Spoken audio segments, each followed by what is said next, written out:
दुआ में बड़ा बल, प्रार्थना में बड़ा बल।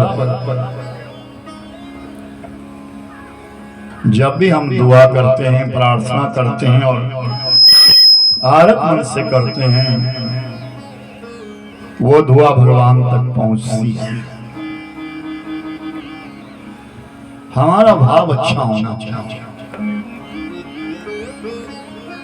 हमारी भावना अच्छी होनी चाहिए, और जो कुछ हम समझ रहे हैं उस रस को हमें पीना चाहिए। महात्मा बुद्ध प्रवचन करते हैं,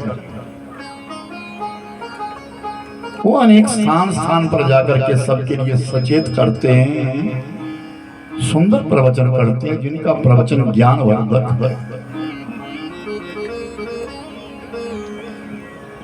एक जगह प्रवचन हो रहा है, महात्मा बुद्ध 1 घंटा बोले और 1 घंटा बोलने के पश्चात जब सभा विसर्जन हुई,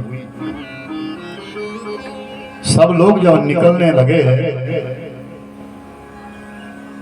तो महात्मा बुद्ध ने अपने एक शिष्य, जिनका नाम है आनंद, और आनंद से कहा, आनंद चलो हम भी थोड़ी देर भ्रमण करेंगे, थोड़ा घूमेंगे। आनंद और बुद्ध महाराज पंडाल के जब गेट पे पहुंचे, जहां से लोग निकल रहे थे, अपनी खड़ाओं का जब बुद्ध महाराज पहनने लगे तो इतने में एक सुंदर स्त्री आई।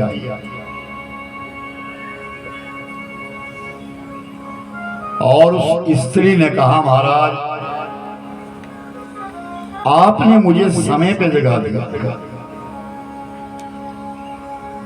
आपने आज अपने प्रवचन में सबसे आखिर में कहा, उठो जागो समय बीतता जा रहा है,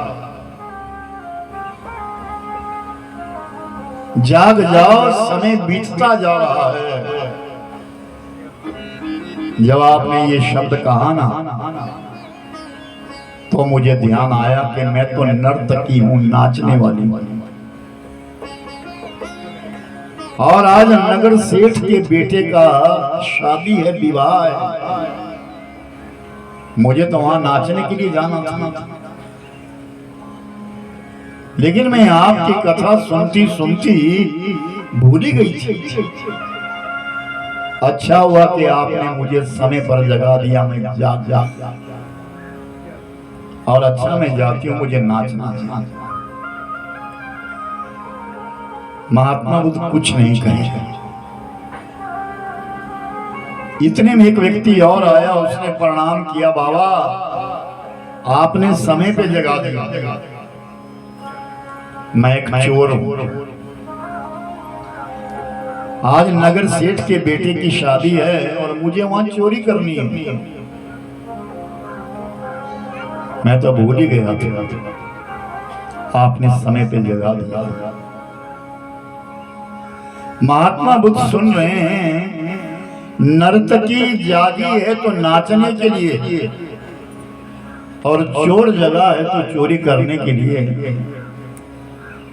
इतने में एक वृद्ध व्यक्ति आया और उसने प्रणाम किया, बाबा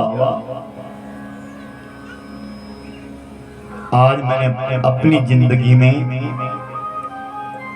अंतिम प्रवचन सुना है, अब शायद सुनने योग्य भी नहीं होगा, लेकिन मैं पूरा जीवन सोया रहा, आज जाग गया। अपनी गलतियां सामने आ रही हैं, मैंने कितनी गलतियां करी है, आज आपकी वाणी को सुन करके मैं जग गया हूं, अब सोऊंगा नहीं। अर्थात मैं कोई नेक कर्म करूंगा। याद रखना मेरे भाई बहन, जब हम पैदा हुए तो हमारा कोई नाम नहीं था। जिस समय हमने जन्म लिया तो हमारा कोई नाम नहीं है। हाँ, इस शरीर में सांस हम सांस ले रहे थे, नाम कोई नहीं है,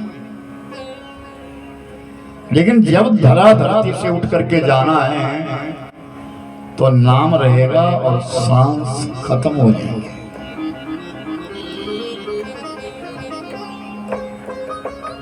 सांस जन्म और नाम के बीच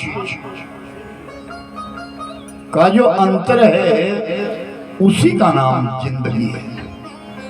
वो जिंदगी जब बालक पैदा हुआ तो बड़ी मिठाइयां बांटी गई, लेकिन उस जीव ने तो खाई नहीं, उस बालक ने तो खाई नहीं। क्यों? तो जन्म लिया उसने। बालक ने जन्म लिया, घर वालों ने मिठाइयां बांटी, लेकिन जन्म लेने वाले को तो मिठाई मिली नहीं। और जब मृत्यु हुई तो उसके कर्म के पश्चात घर वालों ने श्राद्ध में खीर बनाई, और खीर भी उस प्राणी को नहीं मिली, ना मिठाई मिली और ना श्राद्ध की खीर मिली, लेकिन नाम दुनिया में रह गया। वो व्यक्ति आया था और वो चला गया, उसके नाम का आज श्राद्ध है। ये जिंदगी है। हम आप लोग यहाँ आए हैं और कुछ काल यहाँ बैठ करके हम सद्वचन को श्रवण करते हैं, महापुरुषों की वाणी को श्रवण करते हैं, हमारे जीवन में कोई उपलब्धि हो जाए। इस मानुष जीवन का अंत तो गत तो कारण एक ही है, और वो है भगवत प्राप्ति। किसी ना किसी प्रकार भगवत प्राप्ति हो हमारे लिए, ईश्वर का मिलन हो जाए, किसी भी रूप में हो जाए, प्रभु मिलन हो जाए।